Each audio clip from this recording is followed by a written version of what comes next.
الحمد لله نحمده ونستعينه ونستغفره ونؤمن به ونتوكل عليه ونعوذ بالله من شرور أنفسنا ومن سيئات أعمالنا ومن يهده الله فلا مضل له ومن يضلله فلا هادي له ونشهد أن لا إله إلا الله ونشهد أن سيدنا ومولانا محمدا عبده ورسوله صلوات الله تعالى عليه وعلى آله وصحبه أجمعين أما بعد فأعوذ بالله من الشيطان الرجيم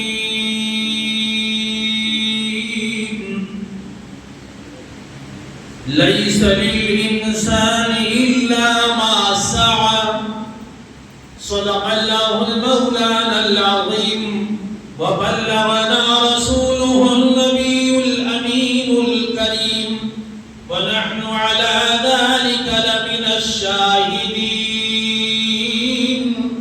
والشاكرين والحمد لله رب العالمين.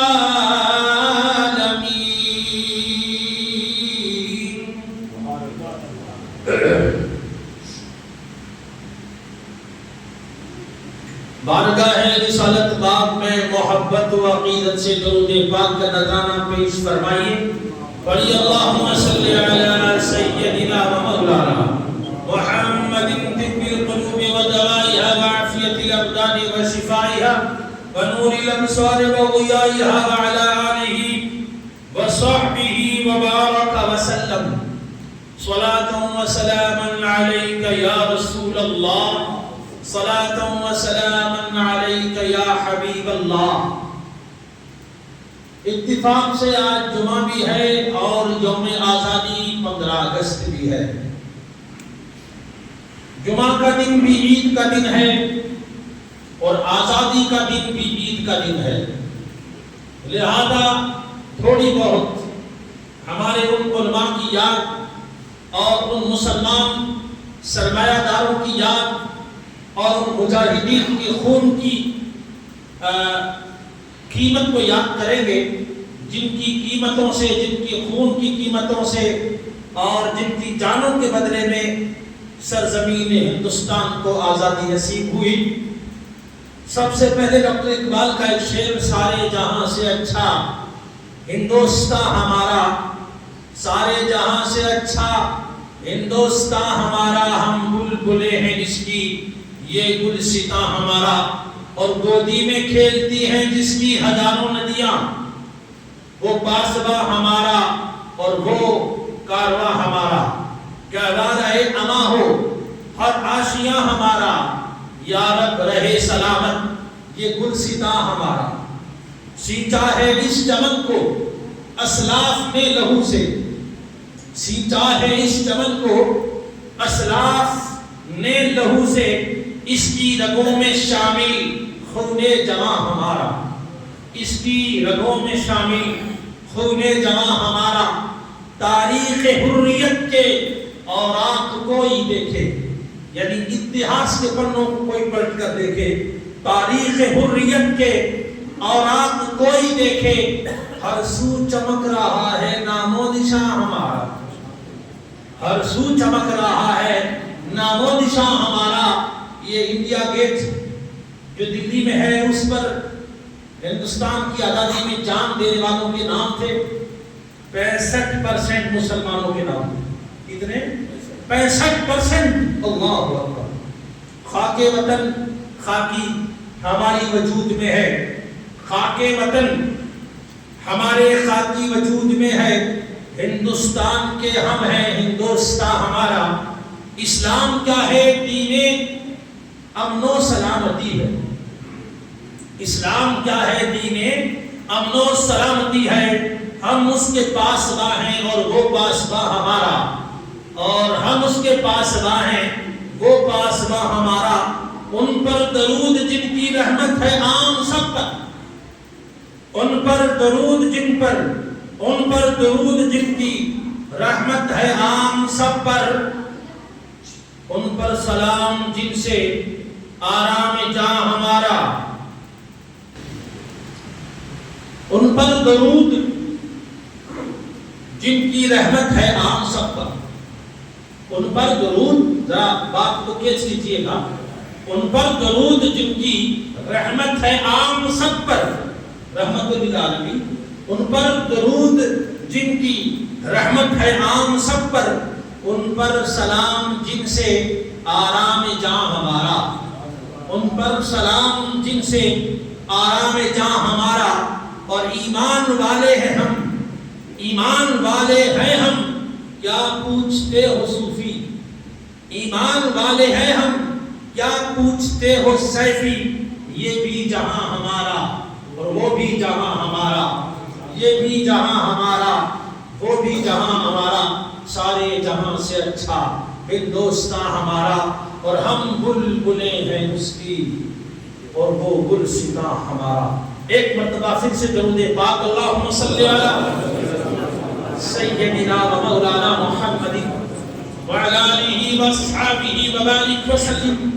مختصر سا وقت ہے، تھوڑے سے ٹائم میں کس کس کا نام لیا جائے، کس کس کا چھوڑا جائے، مگر ان حریت پسند اور انقلاب آمیز اشخاص نے، ان کے ذکر نے، ان کی یاد نے مجھے سروقت کھڑا ہونے پر مجبور کر دیا ہے، مجھے طاقت عطا فرمائی ہے، یہ ان کا فیضان روحانی ہے۔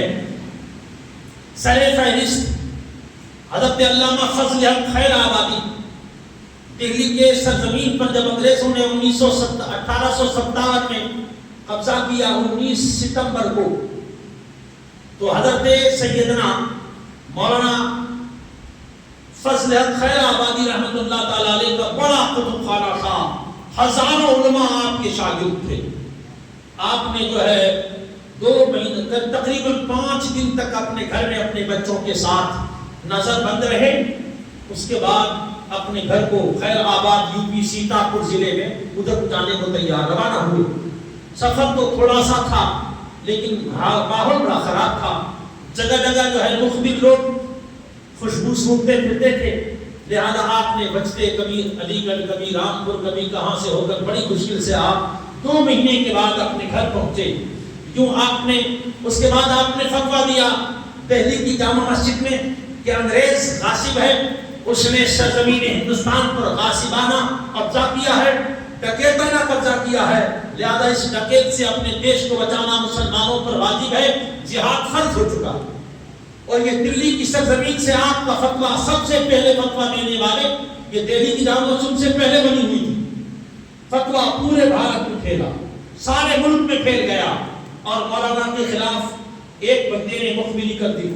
مخبروں کا اللہ برا کرے، وہ کسی نیک بندے کو میدان میں اترنے نہیں دیتے، اور مخبری سب سے بری چیز ہے۔ سرکار دو عالم صلی اللہ علیہ وسلم کے امتیوں سنو، قرآن کہتا ہے وَلَا تَجَسَّسُوا، تم جاسوسی نہ کرو، ایک دوسرے کی جاسوسی نہ کرو۔ اور یہی ہوتا ہے جو مخبر پولیس میں جا کر خبر دیتا ہے نا، اس کی ویلو نہ وہاں ہوتی ہے نہ یہاں ہوتی ہے، وہ اپنے دونوں جہان خراب کر رہا ہوتا ہے، وہ اپنے دونوں جہان خراب کرتا ہے۔ ایسا ہی عام طور سے ہوتا ہے، اگر کوئی مخبری کرتا ہے تو پولیس والے جن کے پاس تمہاری خبر لے کے جاتا ہے، وہ تمہارے محلے کے بڑے آدمی جس کی چل رہی ہوتی ہے اس کو پولیس والے بتا دیتے ہیں کہ فلاں آدمی نے کو خبر پہنچائی، یعنی تمہاری خود کی بے عزتی پہلے وہ کرتا ہے، اس کو تو پوری قوم کو تباہ کرنا تھا، تو اس نے مخبری کر دی۔ مولانا فضل حق خیر آبادی گرفتار ہو گئے، کورٹ میں پیش ہوئے، جج نے پوچھا انگریزوں کے خلاف جہاد فرض ہو چکا ہے، یہ فتویٰ تم نے دیا تھا؟ امام فضل خیر آبادی رحمۃ اللہ تعالیٰ علیہ کھڑے ہیں، اور آپ کے جلال سے بڑے بڑے لوگ کانپ رہے ہیں۔ تھوڑی سی دیر کے بعد اس مخبر کو بلایا گیا، گواہی دو بھیا۔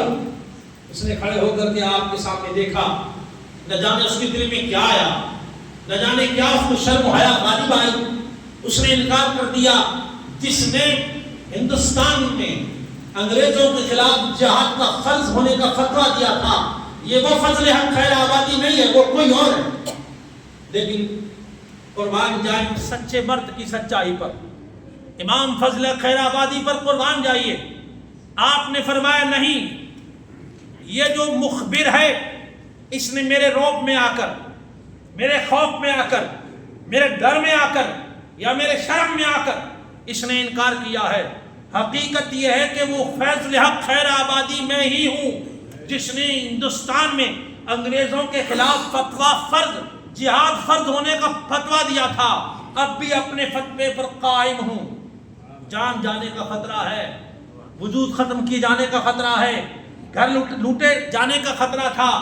آپ فرماتے ہیں جب میں دلی سے نکلا میرے پاس سب سے قیمتی اثاثہ میری کتابیں اور میرا کتب خانہ تھا، میری لائبریری تھی، لیکن ان تمام چیزوں کو میں نے اللہ کے نام پہ چھوڑ دیا کہ اب دیش میں انگریز کے خلاف فتویٰ دینا اور میدان میں اترنا ضروری تھا۔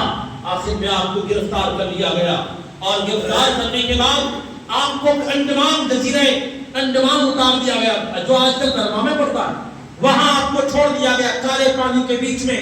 فرماتے ہیں وہاں دوپہر کو بھی سورج سر پہ ہے اور شام کو بھی سر پہ ہے، کھارا پانی ہے اور طرح طرح کے جانور ہیں، جو زخم ہوتا ہے اس کو کبھی ٹھیک نہیں ہونے دیتے تھے، لیکن اس حالت میں بھی ہم نے اللہ کا شکر ادا کیا اور میری ہڈیاں گل گئی ہیں، پورا بدن زخموں سے چور چور ہے، لیکن زبان پر وہی حریت اور انقلاب کی بات ہے۔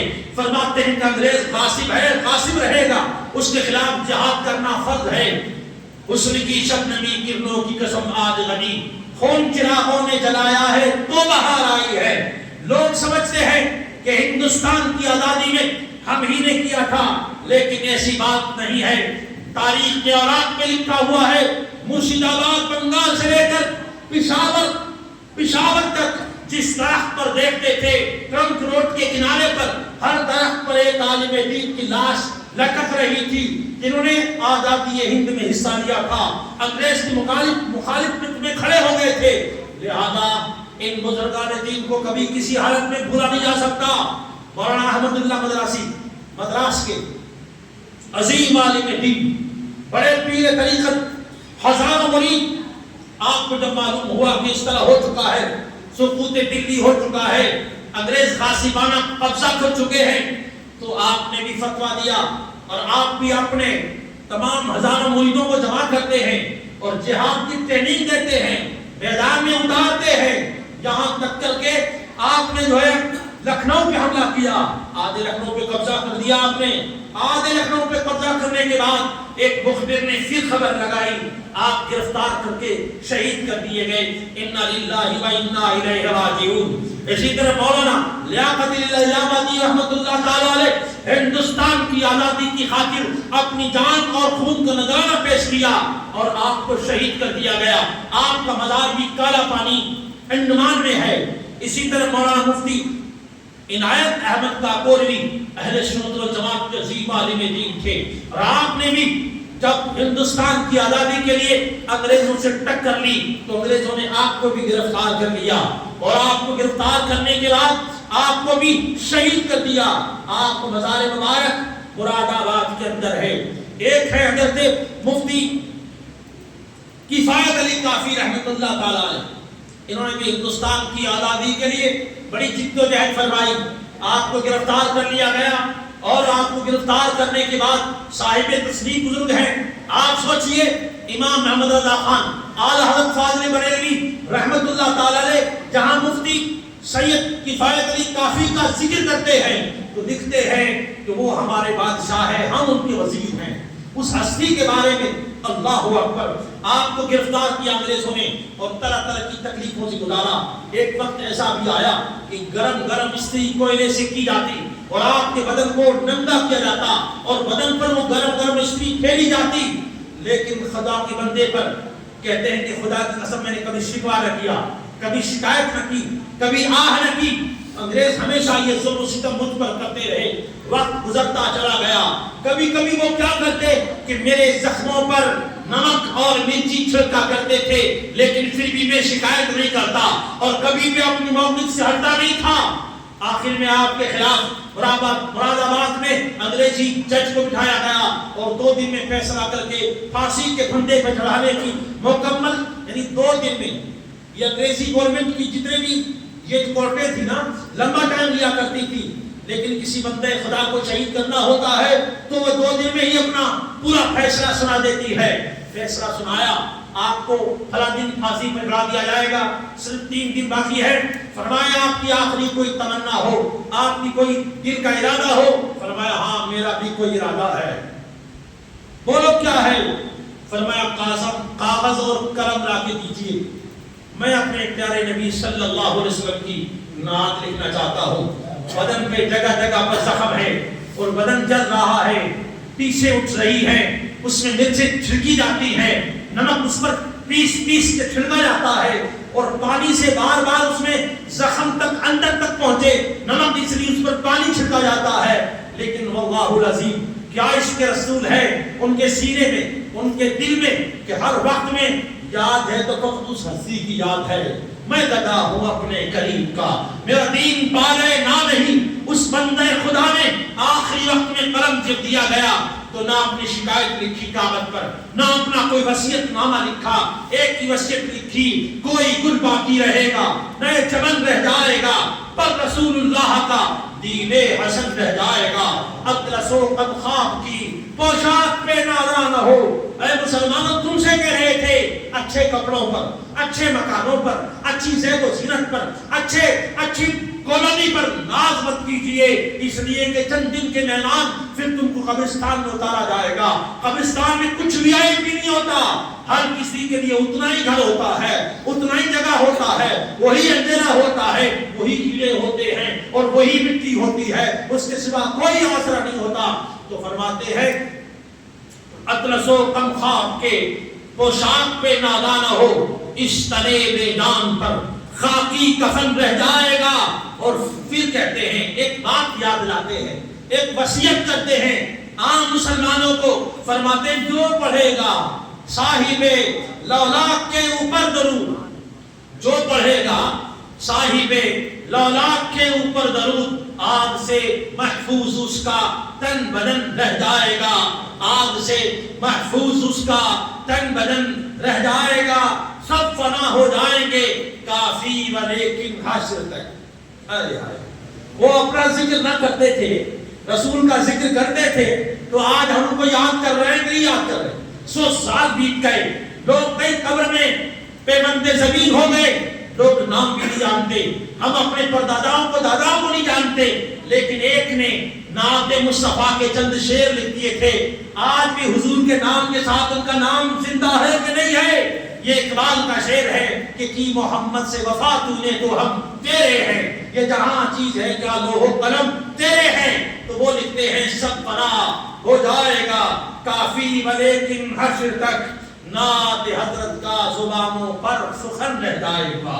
نعت مصطفیٰ اگر آپ کی زبان پر ہے، عشق مصطفیٰ اگر تمہارے سینے میں ہے، زمانہ مٹ سکتا ہے، تو نہیں مٹے گا، تو نہیں مٹے گا. قبرستان میں چلا جائے گا، لوگ تجھے وہاں پہ سلام کرنے آ جائیں گے. فرمایا یہ محمد کی وفاداری کا کمال ہے. یہ مولانا سید کفایت علی کافی رحمت اللہ علیہ ہیں. ایک ہے مولانا رضا علی خان نقشبندی، یہ امام اہل سنت امام محمد رضا خان فاضل بریلوی رحمت اللہ علیہ کے دادا ہیں مولانا رضا علی خان. اور ہر مسجد میں خطبہ علمی ہوتا ہے. ہماری مسجدوں میں خطبہ علمی ہوتا ہے نا، ہم ہمارے خطیب صاحب جو خطبہ پڑھتے ہیں اس کتاب سے خطبہ پڑھا کرتے ہیں، وہ ہر مسجد میں ہوتا ہے. وہ انہی کا لکھا ہوا اپنی مسجد میں وہی خطبہ ہوتا ہے، وہ انہوں نے لکھوایا ہے، ان کے شاگرد مولانا حسن علمی نے لکھا. تو وہ ہے. اور ان کا کیا کام تھا؟ یہ بریلی میں رہتے، بڑے جاگیردار تھے. گھوڑوں کو جمع کرتے، مال کو جمع کرتے، خوراک کو جمع کرتے، جہاد کے سامان کو انگریزوں کے خلاف جمع کرتے اور چپ کے اسلامی فوجوں کے محاذ پر بھیجتے. ان کے لیے کمک کا انتظام کرتے، گھوڑوں کی کمی ہوتی تو اس کا انتظام مکمل کرتے، ہتھیاروں کی کمی ہوتی تو وہ پہنچاتے، بالوں کی کمی ہوتی تو وہ پہنچاتے. اللہ اکبر. ان لوگوں کے خون کا ایک ایک قطرہ ہندوستان کی آزادی کا چراغ لے کر کائنات عالم میں زندہ ہے. ہم قیامت کی صبح تک نہیں بھول سکتے. تمہارے آباء و اجداد تھے جنہوں نے ہندوستان کو آزاد کروایا تھا اور کسی قوم نے آزاد نہیں کروایا. نہ پست ہو، نہ کمزور پڑو، نہ نیچے دیکھو، نہ سر کو جھکا کے چلو، سر کو اٹھا کے چلو کہ ہم نے کبھی ایک منٹ کے لیے اپنے دیش کے ساتھ غداری نہیں کی ہے. آج غداری کرنے والے چوروں کا سسٹم ہوتا ہے، جب اپنی چوری چھپانا چاہتے ہیں تو اوروں کو بولتے ہیں چور چور، حالانکہ خود ہی چور ہوتا ہے. چور کوئی اور ہے، تم چور نہیں ہو، تم ان کی اولاد ہو جنہوں نے بھارت کی ایک ایک ذرے کے لیے اپنی جانوں کو قربان کر دیا. اللہ اللہ، ان لوگوں کے ساتھ ہمارا رشتہ جڑتا ہے، ان لوگوں کے خاندانوں کے ساتھ ہمارا رشتہ ہے. حضرت سلطان ٹیپو رحمت اللہ علیہ کو کون دنیا بھول سکتی ہے؟